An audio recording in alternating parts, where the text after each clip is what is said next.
and welcome to Juicy Scoop. Well, I'm actually doing this on YouTube like I always do. So if you want to see me in my natural hair, though I did put on some makeup, but I have photos of the things I'll be talking about. I want to thank all of you for staying inside and being good. And I know you're appreciating that I'm putting out the podcast every Tuesday and Thursday. And one of the ways that I'm able to do that truly is all the people who have gotten on and joined Patreon. And I'm going to be giving you many great rewards there on Patreon. And there's going to be extra Juicy Scoop every Friday, Juicy Crimes every other Monday, and personal juicy stories most Mondays. So we're doing lots of different things, and always a big shout out to the VIP Patreon peeps that get that little extra bit that really helps with my legal expenses, studio expenses. And I even had a member write me that was in a similar situation, speaking out in Australia and wanted to give extra support and went to the next level of Patreon. So I appreciate it. As you know, if you join today, everything that I've ever recorded for the past 2.5 years on your level, you will get. It's always commercial free. So I appreciate that. Where do I go, Heather? You go to patreon.com/juicyscoop or heathermcdonald.net. Anyway, so I'm going to get into some hot, juicy topics. But then I did the most juicy interview with Jill Zarin and her daughter, Allie Shapiro. And this is a story that they have never shared themselves in books on other interviews. It's one that Allie had told me about. And then I said, would you ever want to come on the podcast? And she and her mom, Jill Zarin, agreed. And it is fascinating. So that's going to come on in a little bit. And so now let's just get into some fun. Can we just escape a little and have some fun? Well, the Real Housewives taglines for New York are out. It's always a fun time when that happens. And they're pretty amazing. And we're just going to go through them. Dorinda's is, I'm not always right, but I'm never wrong. Okay, pretty good. Short, sweet, kind of fun. Sonia's is, I'm no one's accessory. I'm the whole lifestyle brand. Okay, Sonia, where is this lifestyle brand? I don't mean to be a Bethany and challenge you, but we've been waiting a really long time. We know you put your name on some dresses. I interviewed you. I know you like fashion. We still have yet to see the toaster oven. So we're a lifestyle brand.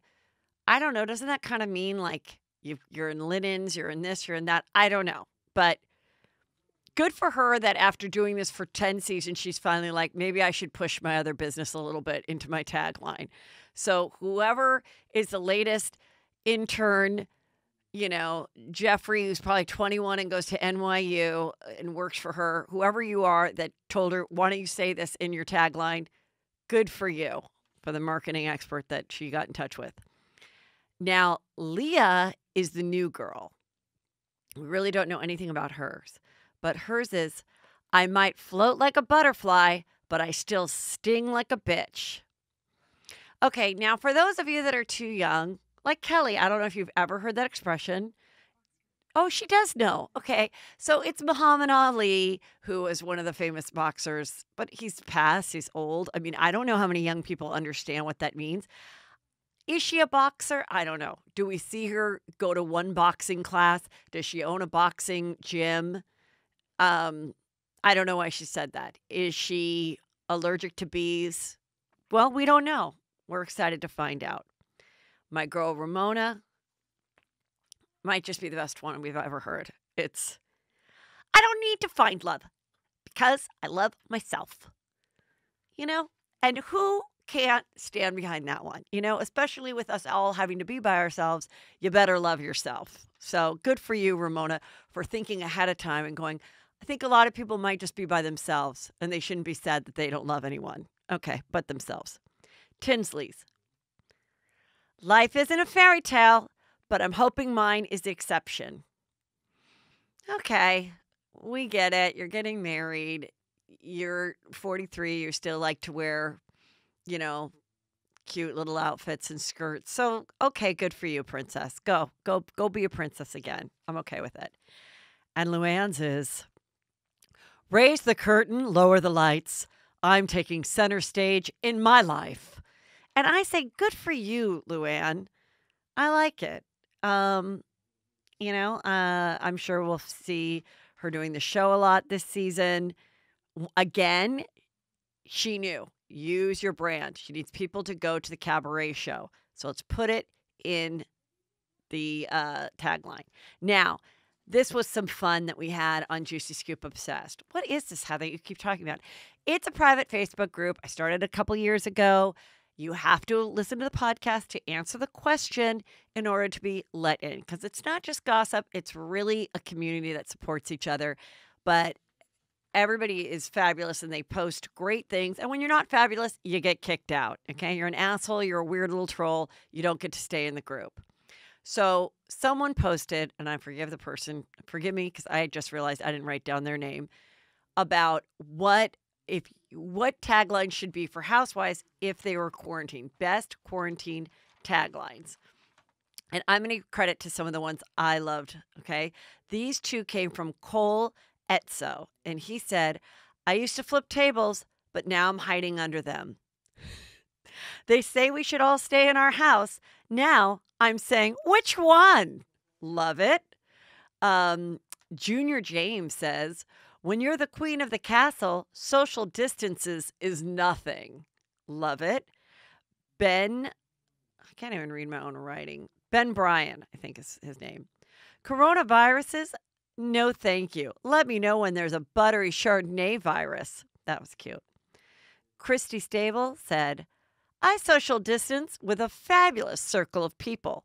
That was actually Jill Zarin's tagline, which I run around with a fabulous group of people or something. So that's cute that she's going to be on the show today.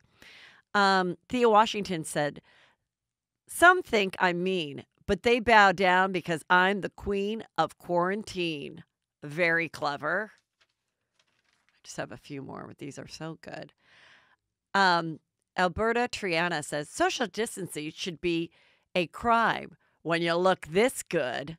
I agree. It's hard when you look this cute to stay home.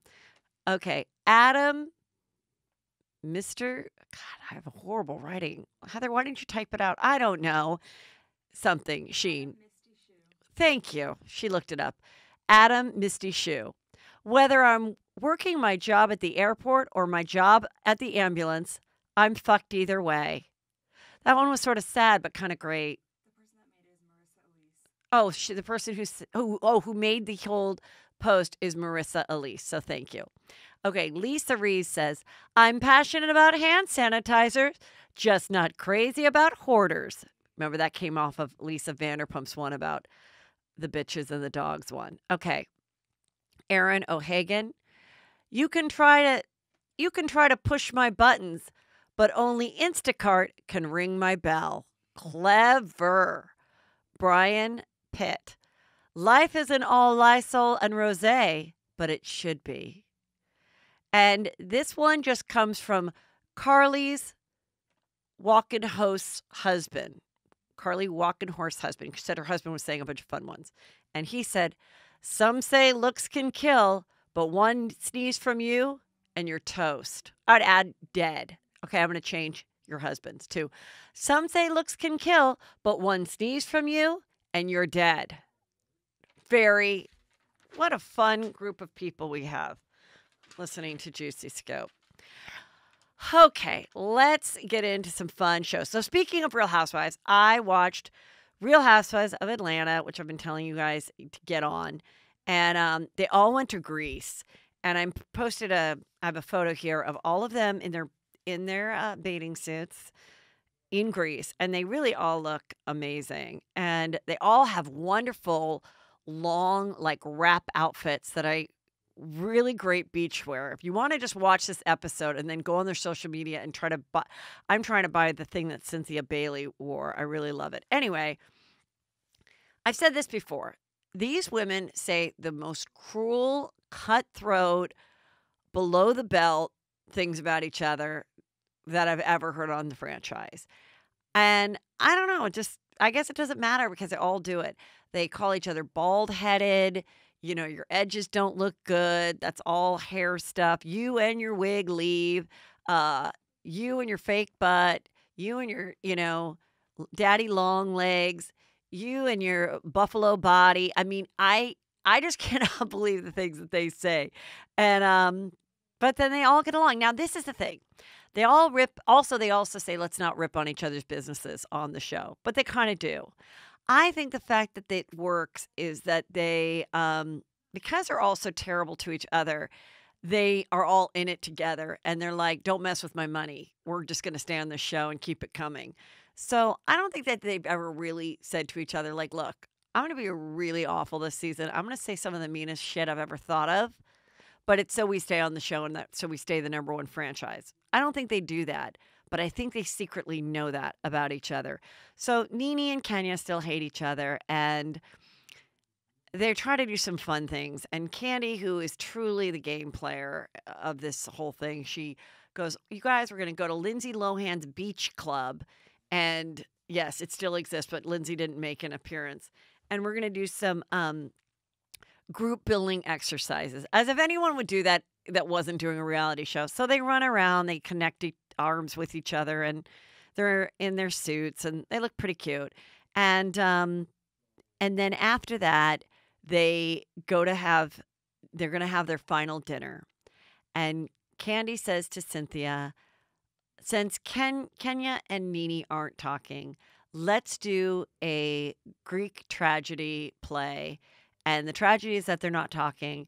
And I'll play the role of Kenya and you play the role of Nene. And we'll act out a fun scene of them actually talking and making up. Awful idea, obviously, but fun for us to watch.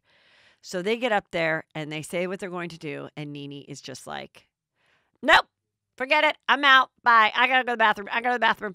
And Portia's so funny. She's like, "I'll tell you where that bathroom is. That bathroom is in Atlanta." Okay. She left the building like she always does.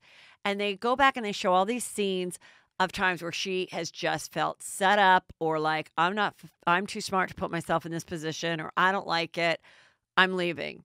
And then that's always when they break the fourth wall and the producer's like, Nene, goes after her. Well, that's exactly what happens in Greece. They're like, Nene. She's like, "No, I'm not doing this." Like, obviously you put them up to this. I know. I'm not having someone do an impression of me in front of my face. No, I'm not doing it.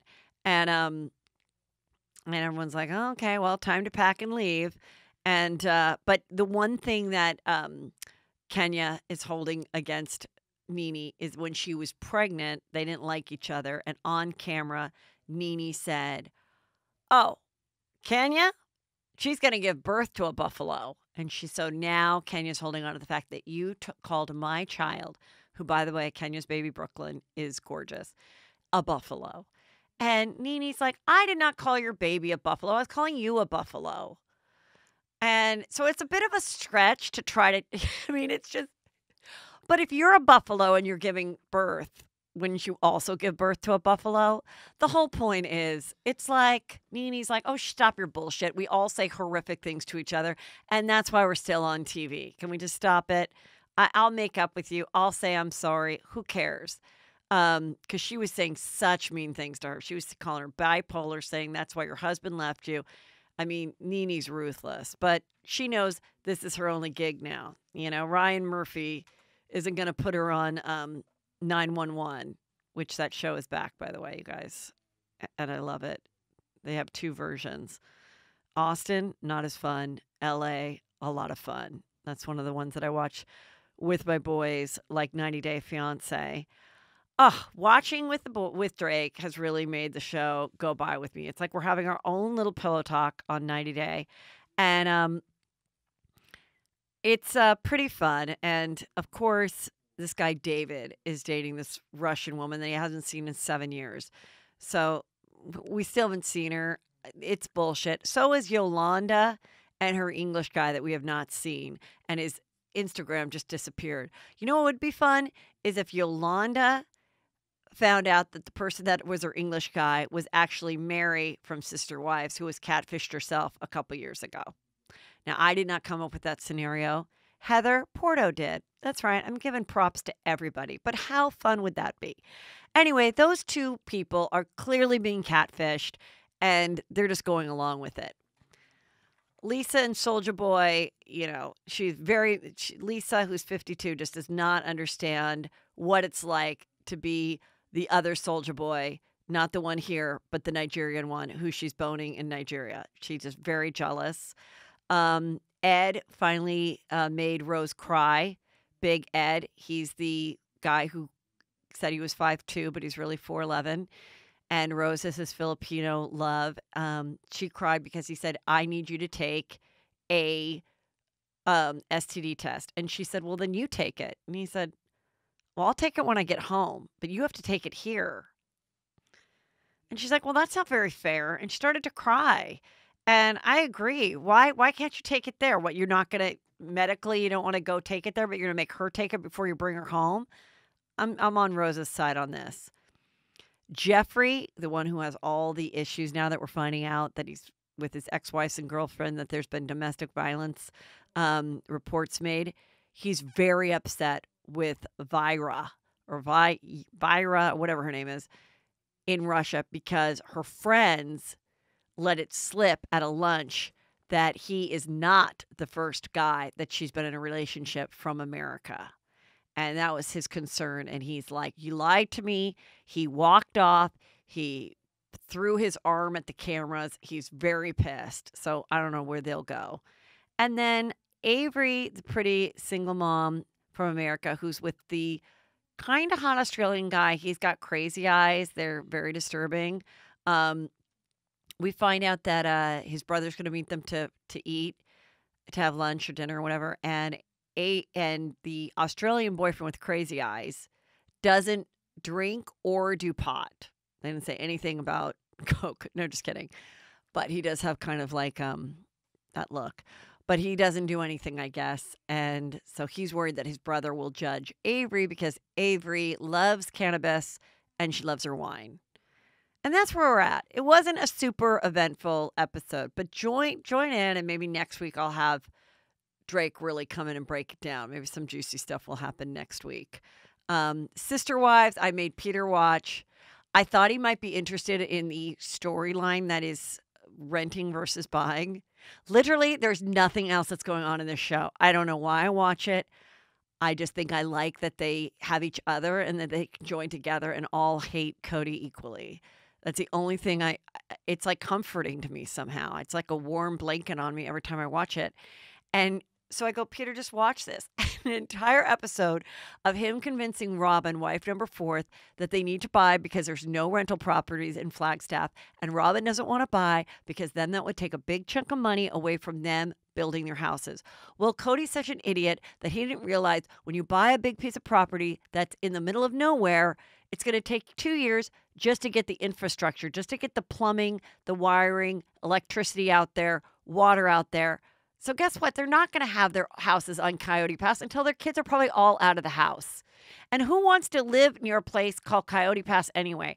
I just had a coyote leave a big coyote shit on my driveway. And I thought, my God, that's coyote shit. And I posted it. And then my good friend Christine said, no, that's human shit. People are out of toilet paper. Ba-dum-bump. Anyway, Peter said, this is the boringest show I've ever seen, and what is that woman wearing? So I'm glad he recognizes that I'm a pretty great dresser, and a lot of women aren't, because none of the Sister Wives has any sense of fashion, even though they have like a Sister Wives closet. It's like their side business. That's it. There's nothing else going on in that show. It's just that Robin and Cody, wife number 4, are having their first real marital issues, because the other 3 are like, oh, wow, now you know what it's like. I've hated them for years. Okay, let me see. Oh, Love After Lockup had their conclusion.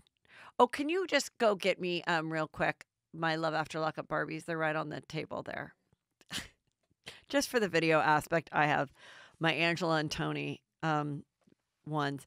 Well, you guys are probably wondering, Heather, did Angela and Tony, he is a no good liar.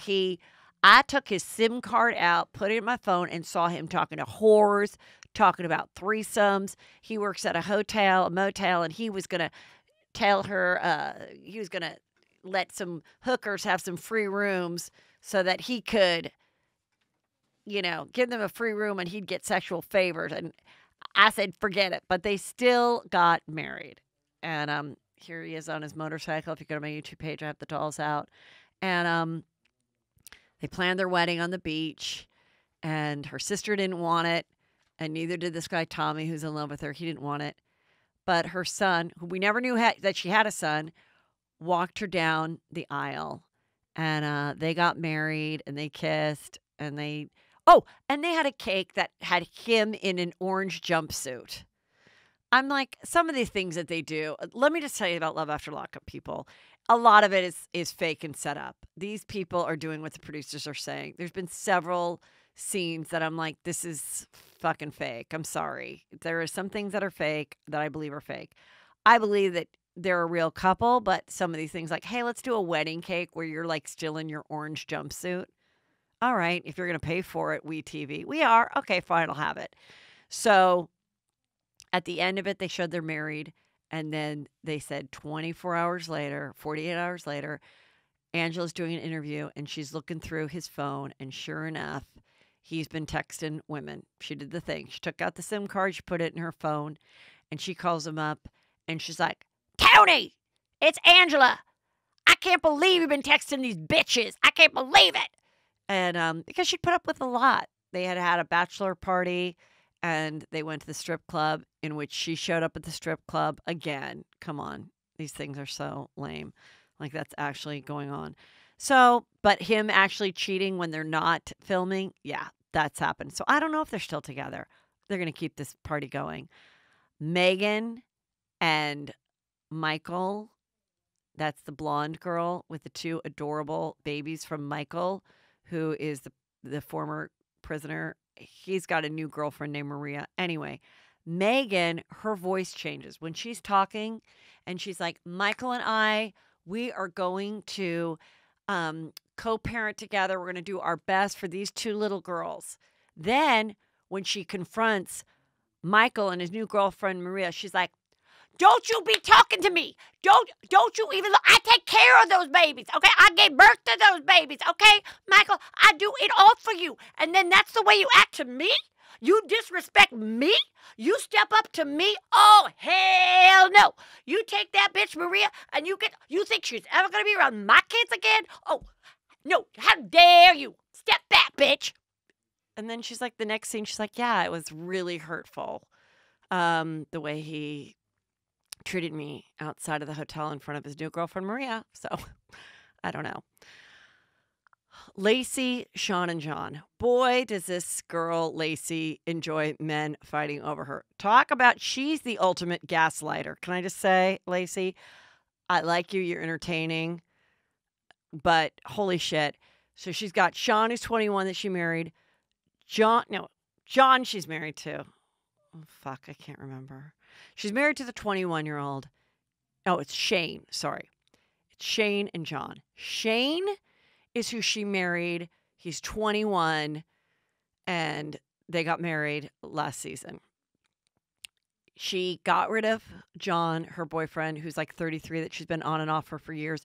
She has 3 kids, but he's not the father of any of them, so I don't know where that guy is. Anyway, or who those dads are. Sean cheated on Lacey, and he revealed it on camera. She got so pissed, she went back to John, the 33-year-old. And while they're in the bedroom, he's like smoking cigarettes on the bed, which, by the way, is just so disturbing because like a fire could start at any minute, playing video games. And she's just starting a fight with him because the cameras are there. And then she's like, just get out. I'm sick of your shit. Just get out. And then the other guy, John, the 33-year-old, shows up in this bedroom. Let me tell you how many people are there. Lacey, the 2 men, Shane and John, the cameraman, the audio guy, and then 2 security guards to keep them from actually fighting each other. And this is not a large bedroom. I don't know how they filmed this thing. But it was just a dream come true to have all these men fighting over her. So who knows where they are today. But I think they have one of those fan-only sites, which is basically where reality show stars go to do porn. And just a lot of people are doing it now. So if you want to see like your favorite reality star, like Chad, Chad,